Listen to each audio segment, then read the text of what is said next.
There we go. What is up, everybody? Welcome back to our first episode of season 2 of the Last Give podcast. I am I am Flash. The person right next to me on the left is Ace, and below me is our favorite Gators fan, Steven. Say hi, Steven. Hey, how you doing, Homeless guys? Gators fan. I know our Gators fans is a little bit happier this week than the last time we saw him, so we'll get to hear from him. And Ace, well, Ace has some moments going on with his NFL team. We'll talk about Oh, that my later. NFL team. At least my NFL team has Your a reason NFL for team losing. is, Seabirds. we'll talk about the Seabirds too. Don't worry, I'll have my say on the Seabirds. So we have a And coach of list, an course, injured list, and we do have a special hope edition of list. this episode tonight. It is rival week of college football, so we want we want to focus on that towards the end of this episode more. So we dropped the NHL MLB section just for rival week. So we hope you enjoy this episode and let's hit it. Oh yeah, be a friend, tell a friend. Oh boy, he ain't even let nobody else talk. Wow. I guess we forgot all our progress from last season.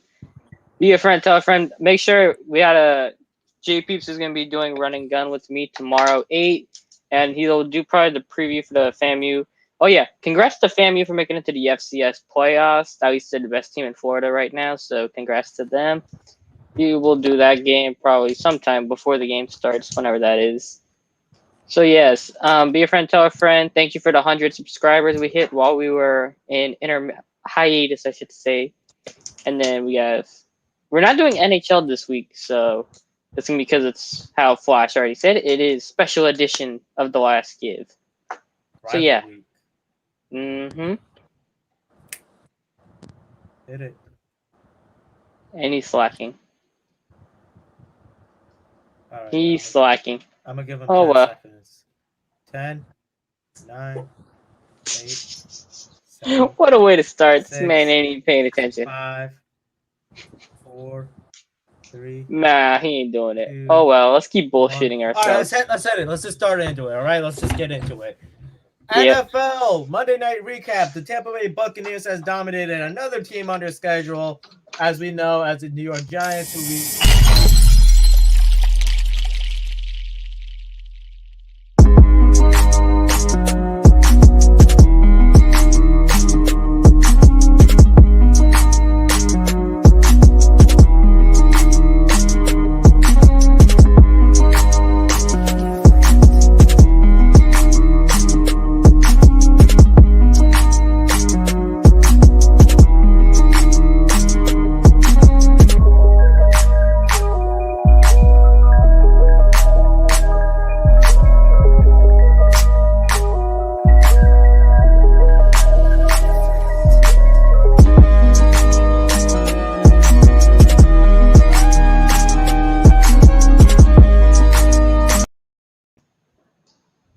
All right, without further ado, now that we got that out of the way, NFL Monday Night Football recap. We have the Tampa Bay Buccaneers is doing what they usually do and roll over a whole another team, as we know, is the New York Giants. Danny Dimes does not look like Danny Dimes. Tampa Bay Buccaneers took care of him, and the Buccaneers offense keep going along as we see with Tom Brady and Chris Godwin. Ace, any takes on that game? The Giants are trash. Goodbye, Jason Garrett. You got yourself fired. I mean, it's not much of an upgrade because you got Freddie Kitchens, who was garbage as a head coach for the Browns, if y'all remember those days. Oh, good old Freddie Kitchen. So, I mean, the Giants Giants are a dump right now. I'm surprised Dave Gettleman hasn't got fired, but whatever. Giants need to go clean house, man. It's just Daniel Jones ain't it. Well, I don't know. I don't want to bash Daniel Jones for having terrible coaching. Did you see that throw he did? Like, what the hell was he thinking? He threw it right to Steve McClendon in his stomach. Literally. I mean, I don't know if Steve McClendon was in a Giants helmet or a Bucks helmet because he was throwing that that was the most accurate pass he threw the entire night. Dead serious. That was the most accurate pass he threw right into the gut of Steve McClendon. Couldn't hit anybody else for his life. But he could hit that one, so I mean. It's that one pass. It's a one pass. How do we feel about the Bucks? I mean, looking at the rest of their schedule, are they just gonna sleepwalk through the NFC South? Oh yeah, yeah. I mean, yes, it's gonna be the Bucks and the Panthers at this rate because I got It's no Bucks and faith in the Saints right Panthers. now. The Saints are done. They are so crippled. It's beyond like life Taysom Hill support. is not gonna carry him. He might cause more fumbles. Well, not even Taysom Hill. They're just so depleted. Every week, it's a different starter getting hurt. This week, they already lost their starting tight end for essentially the rest of the season because there's only 7 games left. So once he has a good game, he's done because Trevor Siemian throws a jump ball because he's trashed last week. But we won't get into that until later. So yeah, before I go on my rant, Yeah, we'll talk about the Saints a little bit later. Cam Newton will right. carry the Panthers. Yeah. We'll talk about the whole playoff situations and what to expect. As of right now, let's get down with our business. All right. Actually, what? Let's talk about the Saints. Because they're next on great. Epic rant alert. All right, let's hear it. All right, guys. So you guys want to hear the starting lineup from last season compared to this season? So at quarterback, you had like Drew Brees, you had Michael Thomas, you had Alvin Kamara, you had Emmanuel Sanders, you had Jared Cook. On the offensive line, you had Teron Armstead. Yeah, I hate him, but hear me out, right? Yeah, Teron Armstead, Andrews Pete, Eric McCoy, Cesar Ruiz, and Ryan Ramczyk was your offensive line, right? I just gave you the entire starting Saints team from against the Bucks in the playoffs. Last week against the Eagles, starting quarterback was Trevor Siemian. He was a 4-string quarterback on the roster in the playoffs. Mark Ingram wasn't even on the team last week. He's going to most likely be out for the Thanksgiving game. So Tony Jones Jr., who was your 4th-string running back, is now your starter for Thanksgiving Thursday Night Football. At wide receiver, you have Marquez Callaway, Deontay Harris. Both of them were wide receiver 4 and 5 on the team in the playoffs. And then at tight end, you had Jared Cook. Now it's Adam Trout. Well, he's actually hurt. So Juwan Johnson and Nick Vannett were your tight ends. Juwan Johnson wasn't even a tight end last year. He was a wide receiver on the practice squad. So that doesn't even count. And Nick Vannett was a blocking tight end for the Broncos last year. And he came off a serious injury. At starting on the offensive line, you have James Hurst, who was your backup left guard, as starting your left tackle. At left guard, you have Calvin Throckmorton, who is an undrafted free agent out of Oregon. At center, you still have Eric McCoy, who's the only starting offensive lineman, because I don't even count Cesar Ruiz as a starting offensive lineman because he's trash and he can't even block anybody on Twitter properly. And at right tackle, right tackle, you had Landon Young, who was your 6th-round pick this year out of Kentucky, who started for you last week. He's out for the year now with a broken foot. So just tell me how this team is just like, they're literally worse than the guy from SpongeBob the Fish, who was wrapped up after like getting hit by SpongeBob and Patrick. That is literally worse than what the Saints are right now. The Saints are worse than that right now on offense. And yeah, it is bad. I'm just gonna say this about Saints. Look forward to next year. You'll have Jameis back healthy. You have Michael Thomas back. You'll have a whole bunch of guys back, and you can probably make some moves in the offseason or in the draft. At least the Saints got some first-round picks, unlike the Seahawks. Seahawks, yeah, on the other hand, they're gonna go. They look. They're gonna go draft the offensive tackle out of some no-name school, and yeah, pretty much, yeah. So I do want to ask Ace a question. I mean, do you think Jameis Winston is the long-term solution at quarterback for the Saints? I don't know who the hell the long-term solution is at quarterback. All I know is that defense went to hell once Chauncey Gardner-Johnson got hurt against the Falcons. And the defense was playing – they were rallying with Jameis. They were playing good up until week – what week Jameis got hurt? Week 8? Yeah, week 9 they played the Falcons. They played like they started off kind of meh with Siemian against the Falcons. Gardner-Johnson hurt his foot on like the 3rd drive of the game. The score was like 9-3 or something like that. Yeah, the Falcons scored 3 straight touchdowns on them right after he got hurt. And that just set the tone for the defense the last 3 weeks. So, I mean, tell me if it's coincidence how that will happen. I just want to say, Jameis, in terms of the Saints, I'm not too sure about that. I mean, they're going to go after Russ. They're going after Russ this offseason because Russ is not going to be a Seahawk next year. That is flat out how it is. He is not going to be a Seattle Seahawk next season. Well, before I get to that, I think If Jameis, like, if it does not work out, I mean, yeah, maybe they'll probably. He's going Pittsburgh if he doesn't stay in New Orleans. I mean, hey, you know what? I think Mike Tomlin would not complain about having Jameis Winston as a quarterback. I think as long as Jameis does not touch a bad franchise like a Browns or the Browns have a civil war going on with their fans. Yeah, we'll talk about that later. I think Jameis will be all right. I think the Saints have been taking good care of him. I think like when he comes back next year, keep a little tight on his leash, but slowly let his leash a little bit loose. And he was getting his leash free against the Bucks, and then, I'm not going to do it anymore. Yeah, so. All right. So he was cooking them. I want to talk about the Seahawks now. Seabirds. I'm deeply disappointed. They're a bigger joke. Hey, hush. All right. I'm deeply disappointed that we lost to a Colt McCoy-led team. That's what I'm disappointed about. We lost to Colt McCoy-led team. How we do it? I don't know. Maybe Russell Wilson does not look all right. Maybe he's not okay in his head. But Pete Carroll is done. His seat is going to be on fire. And I'll tell you one thing for sure. Either Pete Carroll or Russell Wilson will not be a Seahawk next year. That's all I'm going to say at this point. One of those two will not be wearing Seahawks colors next season. That's all I got to say about that game. Wow, we're just throwing out the hot take. Well, not even hot takes. We're just being very emotional about our teams right now because they're all dumpster fire. Well, I mean, the Seahawks had potential not to be a dumpster fire, and then they turned themselves into one because the defense is going to get nothing right until recently, and then the offense is still stagnant. And I want to get on that offensive coordinator a little bit more. But you know what? Seahawks has never looked as good as they used to ever since Marshawn Lynch was done.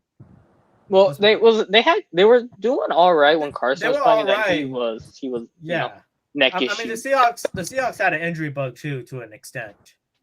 Not as bad as like Russ had missed 3 weeks. Carson is the only main guy on the offense who got hurt. Yeah, and then without a guy, the Titans and Ravens both got the injury bug worse. It's all going to be a mess. That's just how it is. Nothing's going to be in flow, and now Russell Wilson's out of flow. The whole Seahawks offense is out of flow. That's how the Seahawks offense is. Steven, you want to chime in here? Or Steve, I should say. Yeah, I think having Russell Wilson go out for a critical part of the season really just kind of messed things up there. But really, I don't know. They've got a situation. They need more talent on the defensive side of the ball. I know they've got some studs on offense with the wide receivers, but they've just been really out of sync, like Flash is saying. And I don't know, the other teams that have gotten hit with the injury bug, the team that's probably suffered the worst that just hasn't looked the same since they got hurt was the Titans after Derrick Henry went down. That's just been probably the most significant. They had one super game against the Rams, and there was some. And then they beat the Saints. That's not saying much anymore. But and then they got exposed against the Texans. Sorry. And what was that? Well, I was just gonna say that to me, the Titans are also in probably the most precarious situation too, because the Colts are kind of rising quickly behind them. Yeah, they're knocking on the door. Yeah, I know. And, the Colts run game looks really good. The defense has been really good as well. Speaking of which, they moved. Derrick Henry is going to be trouble. Also, Ace, what I was trying to say earlier is that Seahawks are in actually a bad position too. Like, you either have to trade Russ or keep Russ. That's going to be a hard decision for them because they don't have any first-round picks. So that's a decision they have to look forward to as well. Should they keep? Oh my God, that background picture. Yeah, right. we can't see it because how our pictures are arranged, but we can't see it. But I guess we're getting kicked off. But before we get on to that, do you guys want to talk about the Fire Nagy chance going on? So about that, I actually heard Okay, so let's start off with the story time. Chicago Bulls were playing. Who were they playing last night or the night before? What was last night? I forgot. Anyways, they were playing a game. That's not a good way to start a story. They were losing, and Chicago fans were saying, fire Matt Nagy over and over and over. You mean the Bears, not the Bulls? No, it happened during the Bulls game. Oh, the Bulls game, it happened. Oh, okay. Yeah, it happened during the Bulls game. So, yeah, that was my little story time. a little rumor has came out of the rumor mill saying that Matt Nagy is going to be fired after Thursday, after the Thanksgiving game. He said it's not true, but no guy in his right mind is going to say if he's getting fired. It's or probably not. going to happen. He's probably getting fired. He's probably getting fired regardless. So I think Matt Nagy, we will see. He's going to be gone after this season. It's just a more matter of when. Yeah. It's more like how Steven was saying with Dan Mullen when he was last on. It's not a matter of if, it's just more when it's going to happen, the firing.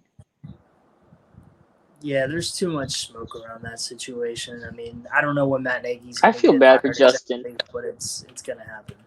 I kind of just feel bad for Justin Fields, and they have like so much talent on offense, and their offense looks so inept. It's unbelievable. I think better now, right? I mean, Justin Fields only has to suffer 1 year of a Matt Nagy-led team. You know. Well, yeah, that's true. As a player, make the move now as opposed to, 2 or 3 years into Fields' career. Well, I mean, look at Trubisky. He had John Fox his first year, and then he got Nagy.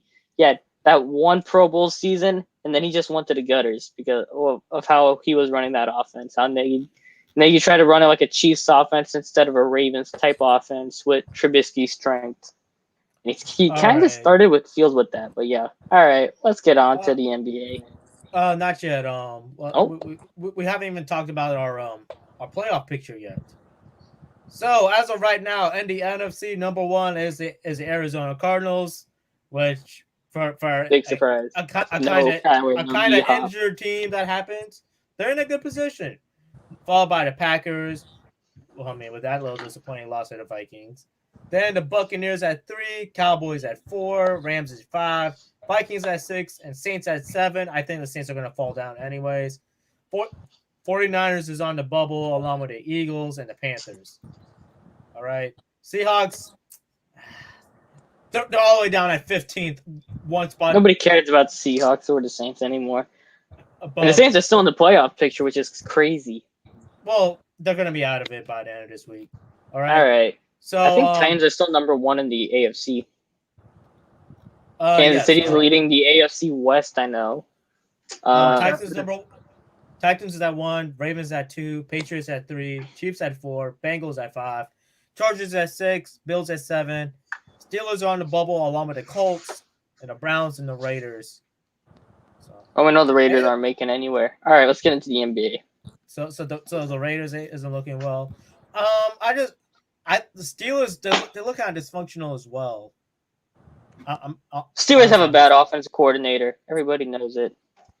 Colts is going to be in, but which team are they going to take out? Probably the Bills, maybe? No, they're not taking out the Bills. Bills will figure it out. The Bengals aren't going to go anywhere. They'll be their best shot is to take out New England, which everybody's too busy. I'm not going to even go into what I was going to just say. Never mind. They're too busy with Mac Jones to actually even notice how bad that offense looked against the Falcons.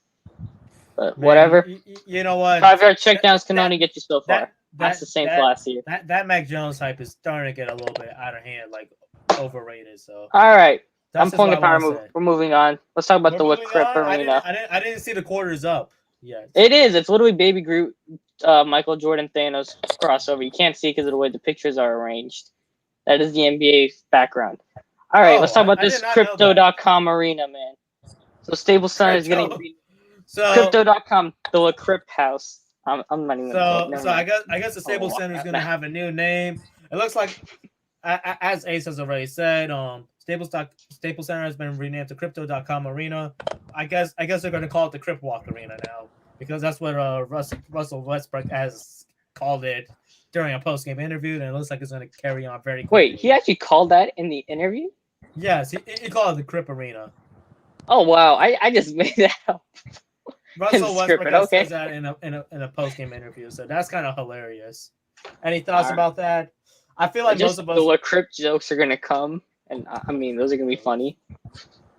But I mean, is it coincidental that a company called Crypto.com literally became the naming rights of Staples Center after Russell Westbrook Crip walks in the middle of a game for the Lakers? I mean, it's a coincidence, but it's a kind of funny one. Hey, they might call it the Crip, but I still feel like a lot of people are going to call the Staples Center as just Staples Center still. As time go on. I mean, it's going to be like a while, like how a lot of people in Tampa we're not used to calling Amalie Arena. They were still calling Tampa Bay Thomas Forum for quite some time until like 5 years later. So, Steven, anything on that? It's just gonna be really weird getting used to. That's a big adjustment. Staples Center was kind of an iconic name. It's gonna take a while to get used to it. I mean, yeah. I mean, Steven just looking kind of bored over here. He said he's just here for the rival week, which is y'all's jurisdiction. I just listen like I'm absorbing like a sponge when you guys talk NBA. Well, Flash, all right, so who wants to do this scuffle in layman's terms? Being nice.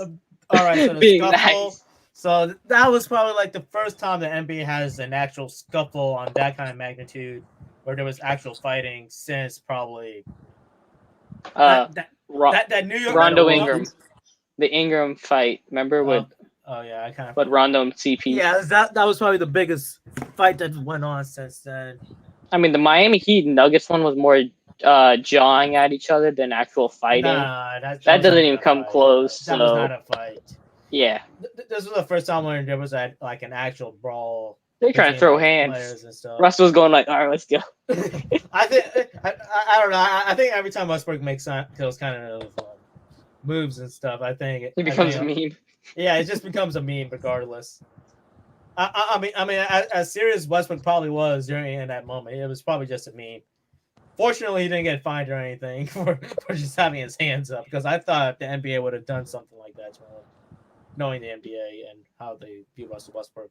Anyways, so yeah, so LeBron James and Isaiah Stewart. LeBron accidentally elbowed Isaiah, and that wasn't accidental. The man would have looked at him and then went like that.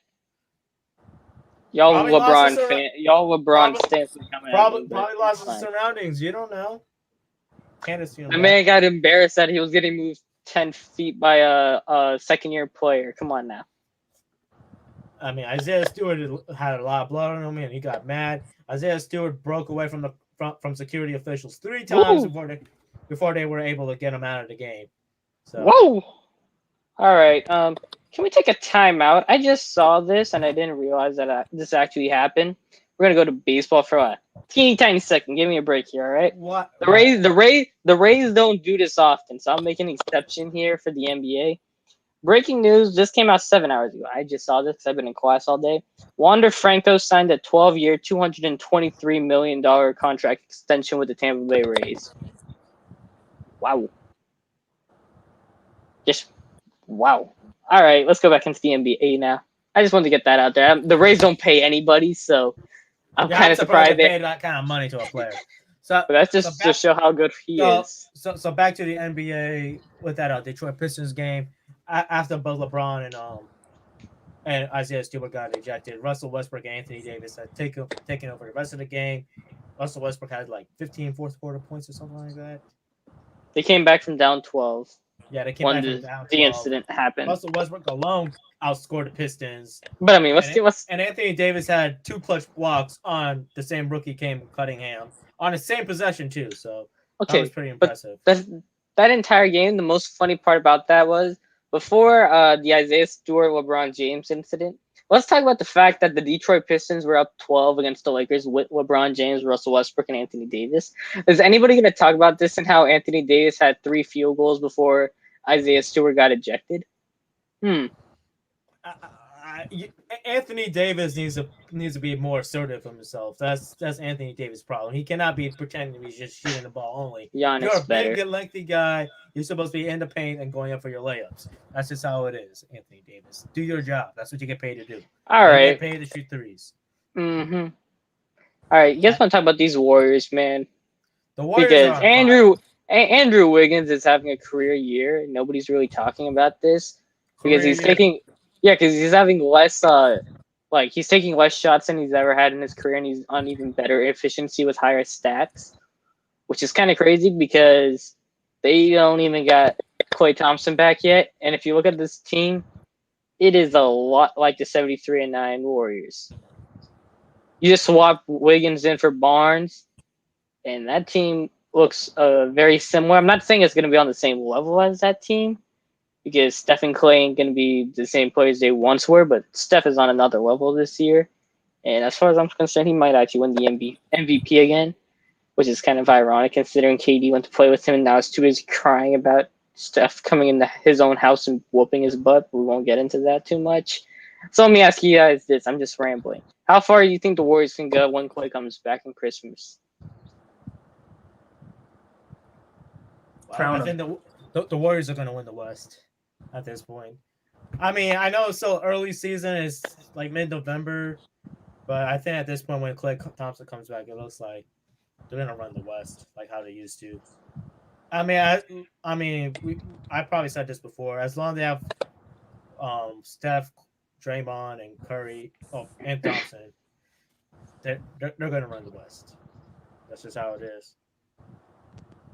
Steven, I know you don't like basketball, but come on, you got to answer this one. No, I think you can go ahead and crown the Warriors champs. Champs? Ooh. Champs! Yeah. Actually, the East kind of sus. I know Miami and Chicago and them boys kind of doing good right now, but that East, I mean, Kyrie ain't coming back for the Nets right now. I don't think he might come back this year. And the Nets, yeah, y'all got issues over there with your ashy legs and all that. So I mean, I'm sorry, I'm just in a meme mode right now. And then you got the Bucks. I mean, they just steamrolled the Magic after almost they only beat them by 8 or 10 the day before. So I mean, speaking of which, I got another rant. If you guys want to hear that one on this team. This team has a rant, but I'm not going to get into it tonight. I'll get into that another day. Save it for next week. Next week, I'm saving that. But I do want to say one thing. I think the Los Angeles Lakers need to start looking at firing Frank Vogel. Wow, we got a hot take there. That's not a hot take. A lot of people are trying to ask for it. I never mismanagement for rotations, setting Russell Westbrook up for failure by not pairing him up with shooters on the floor. Yeah. Wow. And they're not using the pick and roll with Anthony Davis and Russell Westbrook. They're not doing that. All right. This is why I'm trying to say maybe Frank Vogel needs to go. If the Lakers get embarrassed tonight, it might happen soon. All right. It's a matter of time of how long Jeannie Buss want to put up with it. All right. So speaking of this, let's get into what the people want. This is what we're here for. This is what the people want. This is what Steven's here for. All right. This is why I decided to come back this week for Thanksgiving, because it's rivalry week of college football. But we need to talk about these rankings because the College Football Playoffs Committee finally did something right.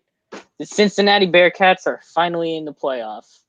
We did not see no Oklahoma jump up. No Oklahoma. Oklahoma's never getting in. Oklahoma will never get in. Oklahoma. I might disagree. Oklahoma? I think there's a scenario where they can jump in. Oklahoma State has a higher shot at getting in before Oklahoma. I feel. Unless Oklahoma State loses. Let me rephrase it. The winner of the game this week has a chance to get in. I should say that. Well, if Oklahoma wins, they got to play Oklahoma State again the next week in the Big 12 championship. Well, see, this is why you're here, because you do college football better than us. You beat Oklahoma State twice. You're telling me that Oklahoma can't jump Notre Dame? I think they can. And if Oklahoma State wins, then they play Baylor. And if Oklahoma State beats Oklahoma and they beat Baylor, they're jumping Notre Dame. So I wouldn't count the Big 12 out yet. The big, but they don't. It's not just Notre Dame. They got to jump. They got to jump Cincinnati, Alabama, and Ohio State. But here's okay. Or so one of those. Alabama's going to get kicked out, or most likely Alabama's getting kicked out. So here's how I thought about this for a long time today because I didn't really want to work. So I didn't want to go to school.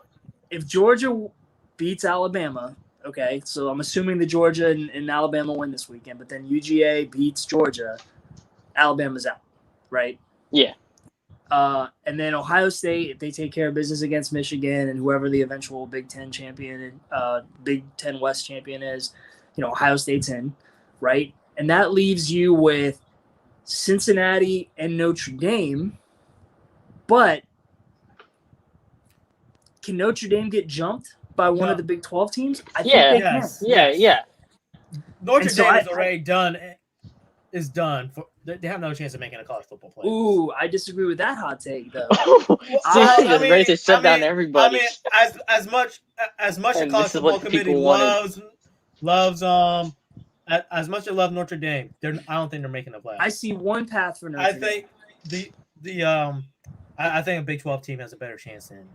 Well, so here's what's going to happen. You're going to have one of the Oklahomas is going to have to win out, okay?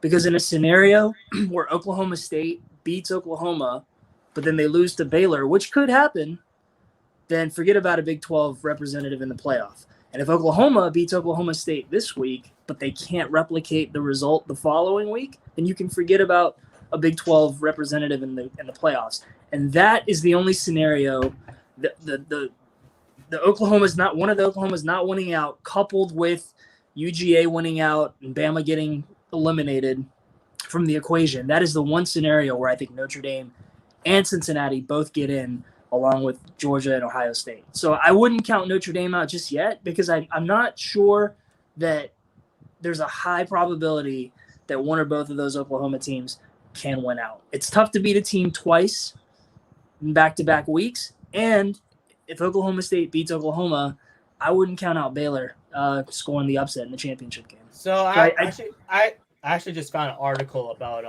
so what happens for the Big 12 championship. If the Sooners win this weekend, the Big 12 game, the Big 12 title game is going to be the same game essentially of what happens this week. Bedlam twice, yeah. Yes. So, but if Oklahoma loses and Baylor loses Texas Tech, guess what? It will still be a Bedlam rematch. So I don't see Baylor losing to Texas Tech though. No, it's not happening. But if Oklahoma loses and Baylor beats Texas we'll Tech, get into that later. That's going to be Oklahoma State and Texas. And Baylor. And that. So, I mean, we'll see. It's going to be interesting. But here's the thing: no team cannot win a game twice in college football against the same opponent. It's been proven from time to time. So the Sooners, yeah, it's a tall task ahead for the Sooners. They just can't be swapping quarterbacks in the game to see if they can win. Nah, as long as they don't do that, they'll be good. I would not expect to see Spencer Rattler at all touching the field for the rest of this. Unless so if you're a Notre Dame fan, you're not out of it yet, but you need some things to happen for sure. Yes, you need to win. That's what you need to do. You just gotta win. I mean, it's gonna be hard if Notre Dame wins out and Oklahoma State wins out. It'll be hard for the committee to justify putting Oklahoma State having Oklahoma State jump Notre Dame for the number 4. Assuming you jump them? Yeah, a one-loss Oklahoma State team with that one loss being was it Iowa State? So I'd jump them. I think championship games mean something, right? And that's true. That is one thing Notre Dame doesn't have. They don't. We know why they don't have the championship game. They had one last year and they lost. Yeah, we know. They kind of. They got anytime they play a big actual team, they get beat bad. And I think given the Notre Dame's history, I mean, it really shouldn't bear on the decision. They shouldn't be getting in all the time. It's kind of annoying because they always get steamrolled. I put in a one-loss Big 12 champion over Notre Dame just because I put that much value on a championship game. It wouldn't matter anyway. Both whoever's going to get in most likely is going to get steamrolled by whoever against Georgia. Well, anyway. yeah. So it doesn't really matter. Notre Dame is going to have an easy win this weekend over Stanford. Stanford has show up like 3 games. Stanford beats teams when they need to. Yeah, Stanford is a weird team.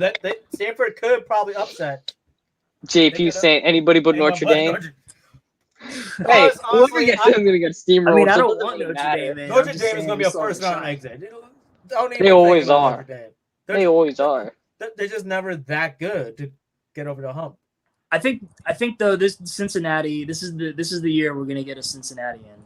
I think that's we're going to get a non-Power 5 in. Yeah, a non-Power 5 team will finally play it. Which will be real interesting. I mean, Cincinnati's they're renaming the 2017 UCF team, who I still think is better than this one. Yeah, national champions. All right, but to be fair though, Cincinnati has been playing like a Power 5 team. Let's be honest. I mean, they don't have the schedule. They don't have the schedule, but I mean, they did beat Notre Dame, and Yeah, but I mean, you can get up for like one game, but to do it week in and week out, that's the thing. Like, it's a Well, grind. we'll see in 2025. Oh What's yeah, that? sure. They are going to be. We will see in 2020 in 3 or 4 years. When they jump Yeah, to the but Big I mean, the 12. thing is, jump the to- yeah, program when they is go to even Big going to be the 12. same by then too. When they move to Big 12, would they still have the same head coach as they have now? That's the real question. But I mean, I don't- and also Cincinnati also had a kind of tough schedule in the beginning too. They played some Big 12 teams as well. We'll talk about USF later, JPs. We have a lot of time to talk about this, so we will talk about USF. I know JPs wants to hear me talk, and you know what? I'm a little bit optimistic about USF. They finally got rid of the defensive coordinator, but we'll talk about that later. So, Okay, so then if we're gonna talk about that later, Steven, are you ready for your therapy session? not you. We still have a lot to. Okay, yeah, you want? Let's talk about the therapy session. We'll go. We already talked about the rankings for right now, so let's talk about this. Let's have this therapy before session we get back with the for Gators rankings. fans. I mean, you know what? It's not a personal thing, right? Like, there's no hate for Dan Mullen. I think Tell the world, because we're an international podcast now. Well, Penalty Talk is now an international platform because we have listeners in Canada. So you got to tell us why you changed your song from when you were on last time, saying how you thought Dan Mullen should get at least a new coaching staff and then see next year. Why do you think you're fine? You're happy that he's gone now? I know there's been the 2 losses, but because still. I watched the first half of the South Carolina game from a hotel in Gainesville, and I only planned on having a single drink. And then after that first half, I ordered a couple more because I could not stomach to watch any more of that South Carolina game. And that's just what it boils down to. When I was on the podcast, I think it was right after we lost to Georgia or whatever. And I mean, Georgia's the number 1 team in the country, so you can't be too mad at him for that. But South Carolina, I mean, no business losing to South Carolina by that margin at all. And that's not disrespect to South Carolina, but they're still trying to come back from South Carolina's quarterback is someone from the FCS. Yeah, I mean, remember that how the secondary breakdowns that were happening in that game, just not good. But you know what? That was it. The South Carolina game did it for me. And I'll say this: I want to move on from Dan Mullen now. Best of luck to him in the future. I like the idea of going after Billy Napier, and that's a hot name with a lot of my Florida friends. I personally was on the Lane train. But I've had so many people really, really pushing the Napier thing, and I've read a lot about Napier. I think it'd be really good. I think it'd be a good situation. Everything I've read about him is that he's very process-oriented. He's really detailed. Got slapped by South Carolina. Oh, I don't blame you there. And then losing to Missouri just probably capped it all off. No, the best part was when they fired the defensive coordinator and then they gave up 50-something to Sanford. That was the best one. Yeah, it snowballed. It snowballed. And here's the thing, right? Like, it's not just about the wins and losses in any one year. And I want to say this because everybody kind of harps on Florida fans having unrealistic expectations. I'm not going to disagree with that in general, but I will say that I don't blame Florida for moving in a different direction because it's not just about the wins and losses, it's about the trajectory of the program. Right. And when you look at the recruiting, where the recruiting was going, and then you look at the landscape with some of your rivals just absolutely killing it in recruiting. I mean, Kirby was eating Dan Mullen's lunch in recruiting, just picking whoever he wanted.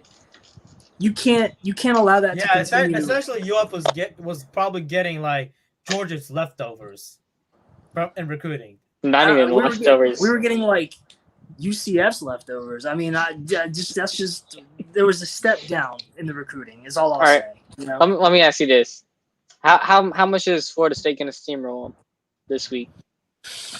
I think it could get ugly, and I say that because I don't have the interim coaches that are in place aren't necessarily regarded as the best position coach. Like Greg Knox is not considered a great position coach by Florida fans.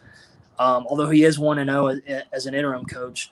But how do you last game of the season, how do you get a game plan together with everything that's happened? It's a holiday week. It's kind of a weird week anyway. I don't know. Florida State's gonna want this. They beat Miami. They can go beat Florida, and then print their little state champ rings. Their little Dakota rings. We're a 6-win state champion. So I'll tell you guys this. All right. So me and J Peep's former teammate from high school, who actually was a walk-on on the UF football program. I'm just gonna throw that right now. He put out a tweet saying this: we may not have a head coach, we may be in a rough patch, we may be 5-6, but the Gators have a fighting spirit, and I cannot wait to watch Jack Attacks and our seniors give FSU another losing season. Wait, are you quoting what's that guy's name? Danny Mullen, yes. Are you quoting? Oh my God. Now, there is this. Emory Jones is out. The rumors that he tore his ACL in practice. So they'll finally get Anthony Richardson. We will not see Emory Jones playing this weekend, I don't think. So it'll be maybe Anthony Richardson. Maybe we'll see some Carlos Del Rio. We'll see.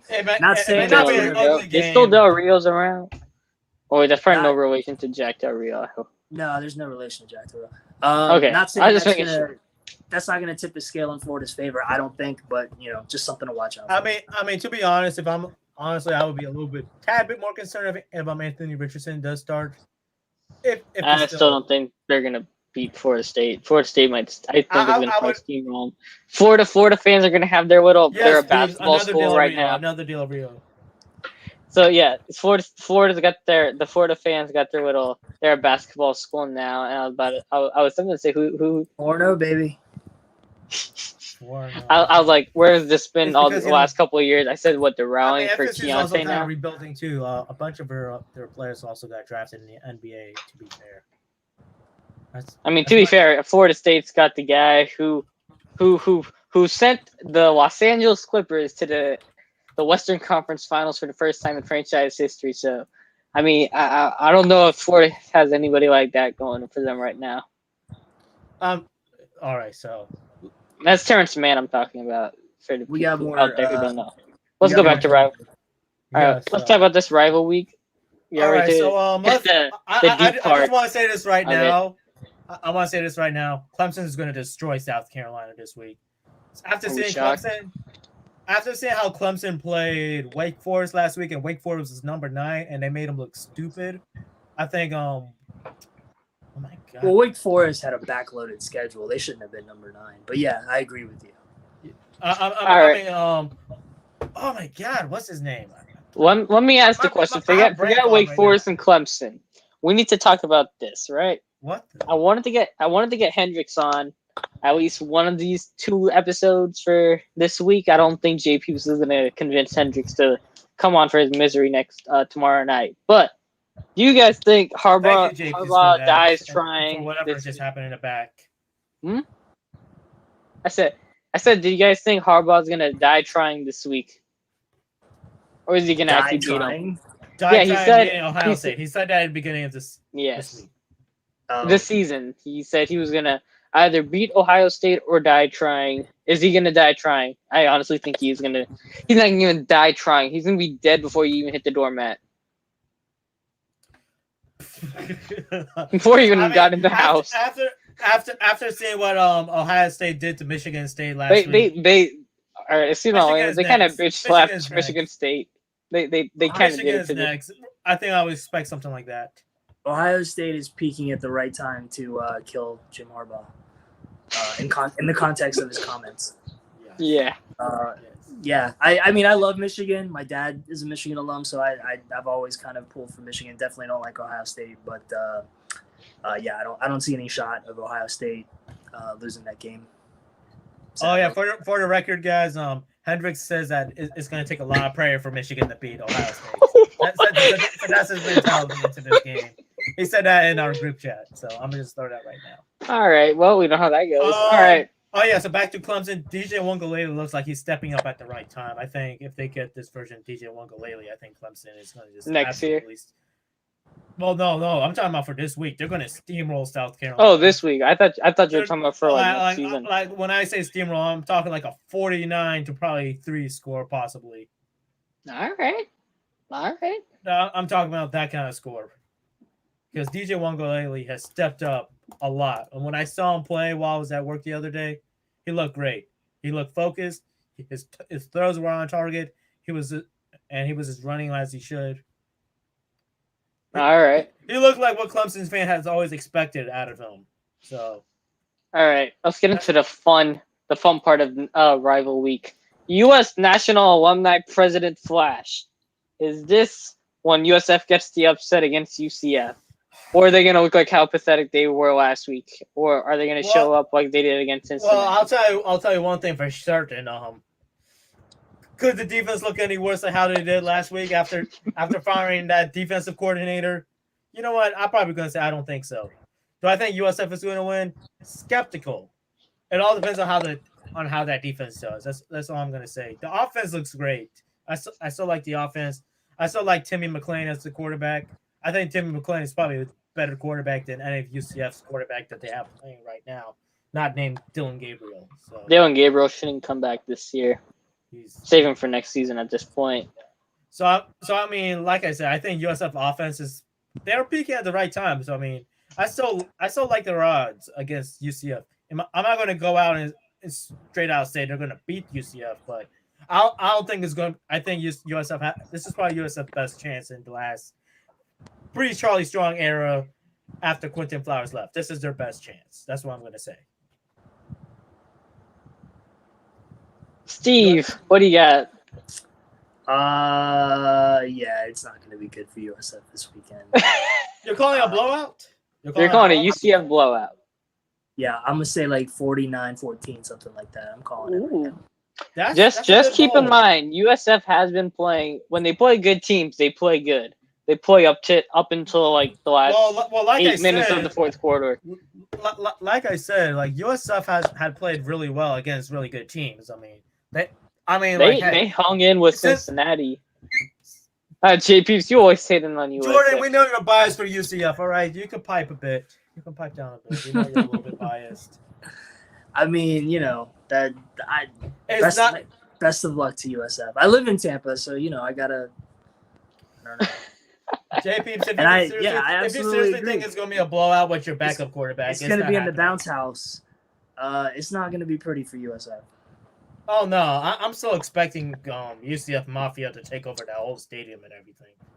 It's gonna be ugly, but I mean, hey, USF, they have the talent to do it.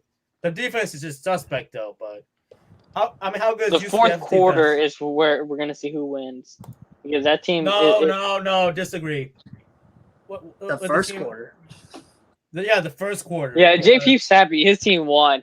They said they got their win in 9 years. But JP, let me ask you this. You can reply in the comments section if you want. So FAMU finally got their first win against Bethune-Cookman in 9 years, right? This year. What makes you say that 9-year luck ain't gonna happen for USF? Dude, he's gonna say because Bethune-Cookman just looks like absolute crap this year and got steamrolled in the first quarter. Bethune-Cookman is 2-9. Yeah, they're crap. Which is the same record as USF. Yeah, but USF also beat FAMU, so. Well, yeah, USF has different expectations, dude. Yeah, but USF is just still figuring themselves out. They have like a bunch of freshmen on offense and defense. I mean, for a freshman offense-led team, they're pretty promising, to be fair. I can't remember that guy, but he's got like the most kick returns in the whole nation. Kick return Battle? Battle? Yeah, he has the most kick return TDs in the entire nation. Yeah, he also has USF most kick returns since Terrence Horn crazy game against Georgia Tech. Oh, I remember that game. And keep in mind, Terrence Horn was a very fast man. All right, that man was racing future Olympians and was probably beating some of them. He's NFL level fast. All right, and I'm not exaggerating. All right. Okay, guys. So let's get into this one thing. It's not rival week part. Like it's not in it, but it's more with the head coaches of some of these teams going in it, right? So we have Michigan State against Penn State, right? Well, they have two head coaches who just got the bag for the next decade. You had USF doesn't match UCF with speed. Oh, please, Jordan, stop it. UCF okay, JP, whatever. We already moved on to Michigan State and Penn State head coaches. That hot. I don't like UCF's chances like that now. All right. I mean, celebrate a great. And heck, SMU blew out UCF the other week anyway. So calm down. All right, Mel Tucker got a 10-year, offense. $95 million Play better deal. than SMU. Who's Mel Tucker's agent? Because I know James Franklin's is Jimmy Sexton. So is this like the Jimmy Sexton retirement bowl this weekend? Because I have no idea. That guy can negotiate. To get James Franklin the deal he just got him. Jimmy Sexton. If I'm an athletic director and I got to deal with Jimmy Sexton, I'm just like, here, take my wallet. I'm. You're not gonna want to hear it. Wait, you said Franklin's agent is Jimmy Sexton, right? I think so. Yeah. Mel Tucker's agent is Jimmy Sexton. I mean, it's the Jimmy Sexton kids retirement bowl, whatever. Like, you're paying for Jimmy Sexton's. This is generational wealth. The Sextons are going to be rich off of Mel Tucker and James Franklin for like 100 years. For real. You want to know what I found interesting? Penn State has signed their head coach for a 10-year deal after having a so-so season this year. I mean, they were number 2 in the nation until their starting quarterback got hurt. So I mean, yeah, but at the same time, Penn State was never that good. It's the recruiting class, and then the stability that's kind of come. I mean, remember Penn State a decade ago? There was some dark times up there. Oh yeah, to say the least. And Penn State has generally, with the exception of Bill O'Brien kind of being the stopgap after the Joe Paterno years. It's Bill O'Brien, of course he was. Penn State, values having a long-standing coach. So I'm not surprised they made that too if I was a coach. Shh, let the man finish talk, Flash. No, I was just saying, I'm not surprised that they would make that kind of investment in Franklin. Whether it's going to pay off for them or not, I don't know. Because at the end of the day, Mel Tucker and James Franklin got paid a lot of money. That's a lot of money to be Ryan Day's whipping boys. You know what I mean? Like, Ryan Day is just going to, destroy them, just like he always does. Jim Harbaugh as well. That's what I was about to say. I don't know if I would give this man a 10-year contract over just being Ryan's Day whipping boy, as Stephen has said. I know Penn State is in a way better position than they were a couple years ago, as all of us know. But I would probably rather give him a 5-year deal than a 10-year deal. All right, but then let me ask you guys. It's not like Fisher and Texas A&M, All right, I'm gonna go off what Steven said, where he said that Franklin and Tucker are going to be Ryan Day's whipping boys, right? And is LSU throw in Jim Harbaugh in there because he's okay. He is as well. I'm just going to take that kind of analogy, right? And I'm going to take it to the SEC. Is LSU going to really do that to Lincoln Riley, or do you think how much? Let me just say, how much is LSU going to throw at Lincoln Riley to get him to come over to LSU from Oklahoma? I feel like Lincoln Riley is going to probably end up staying now that Oklahoma is going to the SEC. To be honest. The thing is about LSU is their commitment to football, I think, is unrivaled, and there's some inherent advantages to being the head coach at LSU. Like, Louisiana is a talent-rich state, and you really don't face a ton of competition from other in-state schools there. Not that Oklahoma does either. But Oklahoma's in a position where they have to go into Texas, right? They don't get to recruit as well in their home state. They got to go to the neighboring state, which has way more talent. Louisiana doesn't have to do that. So there are some inherent advantages to being the Louisiana State head coach. I think long term, if you came to me and said, do you want the Oklahoma job or you want the Louisiana State job, I'd take the Louisiana State job, especially if they're going to pay me. If Oklahoma wasn't going to the SEC in a couple of years, I might feel differently because I think it's a better path to get in the national or to get in the playoffs. Sticking in the big bowl from Oklahoma, but since Oklahoma is now moving to the SEC and all things are now being equal or whatever, I really do think that LSU's got an outside shot. I don't know, I really don't know, but they'll throw big money at him because the AD they got is the same guy that paid Jimbo to come to A&M. So he wants to make a splash higher for sure. That's why I don't think you've seen them really look at Napier. You didn't hear anything about LSU and Napier until Florida and Napier buzz started happening. Have you guys considered about Pete Carroll maybe? What coming back to college? At this point he might lose his job in Seattle. No, I don't see him going back to the college game. How many NFL guys that actually have won in the NFL end up going I've back. won a Super Bowl. Gone back. You flash. Yeah, thank you, JP. Someone smacked this kid upside the head. This guy upside the head. That's some nonsense there. He ain't a Bill O'Brien or what's that guy's name? Who was the Falcons offensive coordinator? He went back and he went to I think was Are you Alabama. Are you talking about No. UCLA's coach too? Chip No. Kelly? Oh, Sarkisian. Was it Sarkisian? was he coordinator for the Falcons? Whoever was the coordinator of the Falcons in the Super Bowl, he lost his job or whatever. And he had to go to college. Oh, But I'm just saying, it's like it's the same thing with Bill O'Brien. They all go back to college because they were a crap NFL head coach, or even an offensive coordinator or whatever. Pete Carroll won a Super Bowl. He ain't going back to and college. he's like 70, right? Exactly. If he gets fired, he might retire. He won't even go to college. He's not. That's too much He's stress. He's a West Coast guy. You're not going to see Pete Carroll move to the Southeast. He's a Yeah, West Coast. that's just nonsense there, Flash. Come on, get some sense in your head there. You'll see. Maybe like if the UC, what the UC Santa Barbara Banana Slugs or whoever starts a football team, you might see them pick up Pete Carroll to lead that program. Or Santa Cruz. One of those smaller Pac-12 schools, maybe, or Mountain West schools. Yeah, but I just don't see it, and I don't really. I think it would be a bad move for any of the big programs to seriously. So, if you were an SEC school, who was your favorite guy to chase? If I'm an SEC school, yeah, who's your guy? Lincoln. Of the coaches that are out there right now. I mean, if I can't go get like a splash guy, right? Like if I can't steal a Lincoln Riley, if I can't steal a Ryan Day or whatever, of the guys that I think are really available, I really do think that I think Lane Kiffin has a lot of upside. But the one hesitation I really have about Lane Kiffin is that he's almost like kind of Urban Meyer-esque in that the media kind of gets attracted to him like moths to the flame. And so like his every step gets watched. And the minute he tweets the wrong thing or he says the wrong thing or there's some scandal, no matter how big or small, it's gonna like be a pressure cooker if he's at one of the big SEC programs. I mean, all right, let me ask you all this. All right, so we were talking about NFL offensive coordinators.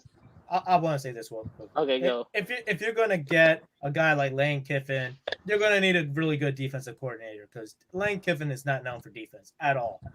Look at FAU play and look at Ole Miss right now as we speak. They're heavy offensive teams. Their defenses are I mean, look at the my pick probably for coach of the year this year in the NFL, Cliff Kingsbury. I mean, he wasn't that good on defense or whatever in Texas Tech, right?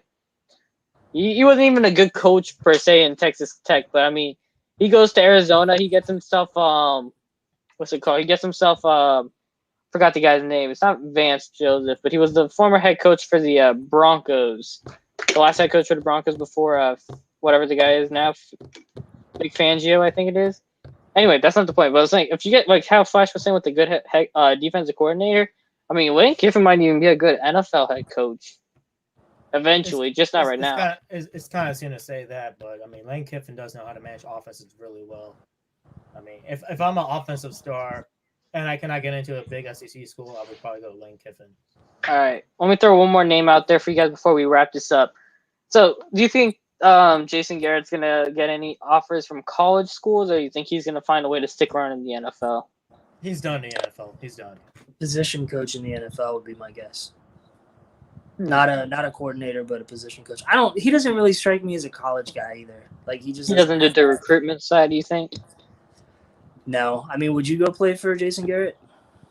No. Yeah. I mean, that's going to get a lot of clapping.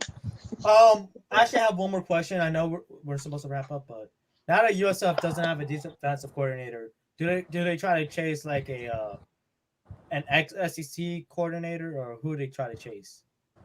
I don't know. I don't know what the hell USF does. You're the national alumni president. You're supposed to know these things. I don't know. I do not know myself. Probably pull up from a small school too and find I something don't dynamic.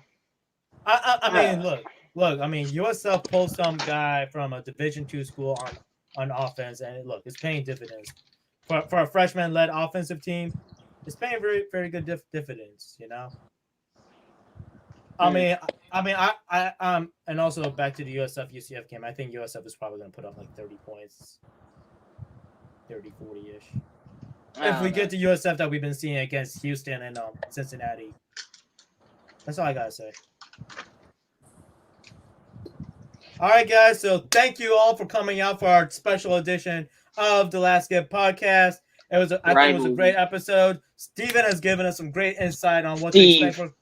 The name says Steve. Even though we all know it's Steven, has given us some great insight of college football and on the college football coaching landscape. I think it was great. I think I want to get back Steven for probably for like our bowl episode if he's down for that. I want to do that. Yeah, anytime. He got good college football insights. Yeah, I like when he comes on. I want him back for bowls, especially New Year's Six bowls and stuff, or any big nice matchup. Hey, you guys need to tune into this. JP is going to be breaking down the FAMU Southeast Louisiana breakdown for the FCS playoffs. That's something you guys don't want to miss. Just look right there. He always starts more or less at 6. I mean, don't ever say he's later. He doesn't start all the time at the same fixed time. You got to do what you got to do for the games. That's how it is. Running guns tomorrow at 8. So stay tuned for that. International podcast, guys. I mean, what we're gonna say? Be a friend, tell a friend. That's our motto. We're gonna keep rolling with it because it's been working so far. Ain't that right, Flash? We got up. We've been growing. Talk has amassed over 100 subscribers, and we hope we keep that trend going up. Yeah, keep doing the be a friend, tell a friend. That's how we go. Keep retweeting. Also, share the links. We have some other surprises coming up in this season in Last Skip podcast as well. So we're full of surprises for this season too. We're gonna be calling this episode 2.1, so keep your eyes out for that when you get it. Last Give episode 2.1. Don't forget. I mean, guys, thank you, North America, because we don't know if we have anybody outside North America watching our shows, but if we do, we will switch it to thank you, Earth, but we don't know yet, so we're going to just say thank you, North America. Because the world can see us anytime they like. That is true. Thank you, Flash. Fix me on that. Well, good night, people. Thank you, guys. Thank you, JP.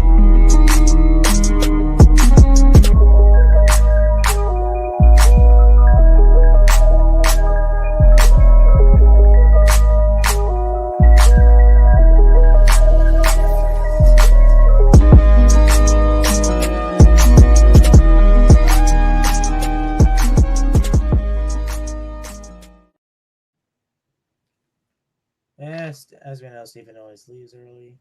And we're still hanging around. What's going on, guys? After show. After show, after party. What's it called?